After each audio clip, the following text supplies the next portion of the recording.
Hello and welcome to the Money Street. You have probably faced hard times where you had no money at the end of the month, or even if you had it, you couldn't save a single penny. It is also possible that you have faced unforeseen expenses that made your finances difficult and become a nightmare. It is also possible that today you still have these problems, you lack capital to undertake a project, start a business, or buy your first house.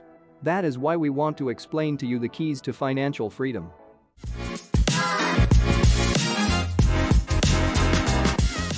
When you don't have to worry about money, believe me, life changes. You no longer base every decision on how much everything costs. Suddenly you'll have the freedom to do things that interest you, that matter to you. You'll have the freedom to take a break from everything and not worry about rent. You don't have to be a multi-millionaire to do that. It takes a lot less than that. So in this video, I want to share with you some basic steps to achieve financial freedom. If you're just starting out, or you've already started, but you're still on the road to doing it. Number 1, maintain a positive cash flow. How good you are at managing your cash flow is ultimately what determines how financially successful you're going to be. If you've taken accounting classes, you probably know what cash flow is. In college, they teach that businesses have cash flow. However, in life, we face the same problem, but we are not educated on it. We have to manage cash inflows and outflows. To keep your business healthy, you have to make sure that more money is coming in than is going out, or at least the amount of money going out of the business is equal to the amount of money coming in. It doesn't matter how many debts or expenses the business has. As long as it generates more cash than it loses, it's a good business. Personal finances work exactly the same way. It doesn't matter how much debt you have, mortgage, student loans, car leases, as long as you have positive cash flow. To do this, there are certain steps you can take that will contribute to not having more losses than benefits. Number 2. Do not assume unnecessary responsibilities. This mistake is literally one of the main reasons why many people have financial problems. They may have a positive cash flow, but then take on a financial responsibility they can't afford.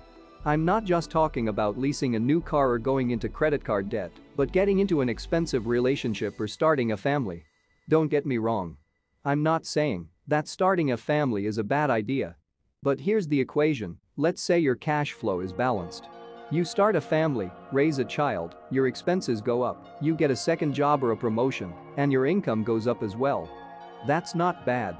But as you get older, your expenses also increase and, at some point, exceed your income, so it becomes negative cash flow, and, for the rest of your life, you will have to work hard to catch up with your negative cash flow, which is known as generational poverty. You reach a point where you don't have the means to build capital to lift you out of poverty. Most people today can't be financially free, not because they don't work hard, but because they put themselves in a situation where they have no choice but to spend every penny they earn. Therefore, to keep your cash flow always positive, you need to do step number 3. Build an investment portfolio. About 4,000 years ago, in a kingdom in ancient Mesopotamia, there was a guy named Arkad who was poor, really poor. To get out of poverty, he worked hard to put food on the table. However, when he received payment for his service, he would put very little food on the table and lend the rest of the money to a shield maker, who then paid interest on the loan. Instead of spending that interest to improve his standard of living, he lent it to another shield maker, thus growing his wealth even more. After repeating this process for many years, his wealth grew so much that he never had to work again, and he ended up being the richest man in that city, Babylon. If you are enjoying this video and want to be aware of new videos, subscribe to this channel and turn on notifications. You may not find a shield maker today to lend your money to, but clearly there are other tools you can use to grow your wealth. Consider the following. The S&P 500 is an index that measures the performance of the top 500 US companies. Historically, it has had an average rate of return of about 10%. This means that if you set aside and invest just $1,000 each month in the S&P 500, when you're 20 years old, by the time you reach 50, you'll have almost $2 million. And that's just with $1,000. Imagine if you increase that number every year to $2,000, $3,000, or even $5,000 as your income grows, you'll end up with tens of millions of dollars. That's how you keep your cash flow always positive. How to invest in the S&P 500 and exactly how it works, we have already covered in a previous video whose link I will leave in the description.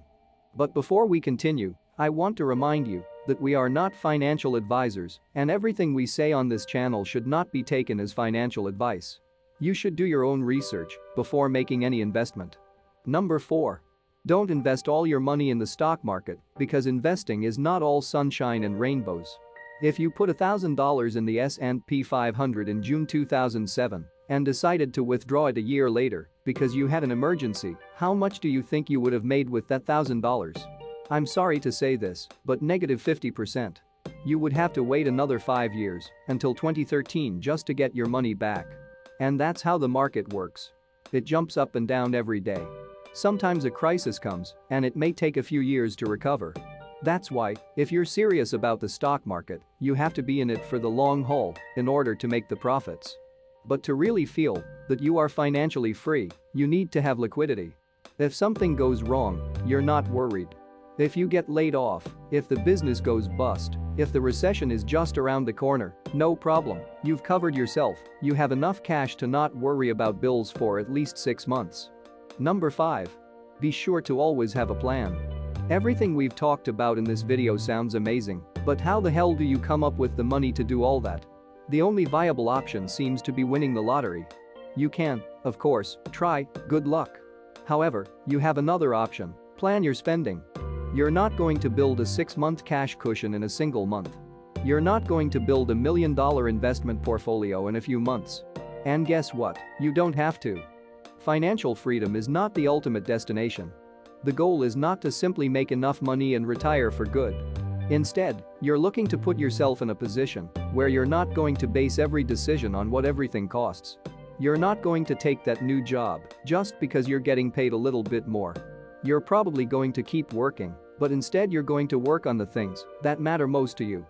With fewer financial problems, hopefully, your life is going to be a little more colorful. I hope you liked this video. If you did, give it a thumbs up. And if you're new around here, subscribe and turn on notifications. We strive to make great videos for you and look forward to helping you achieve your financial goals.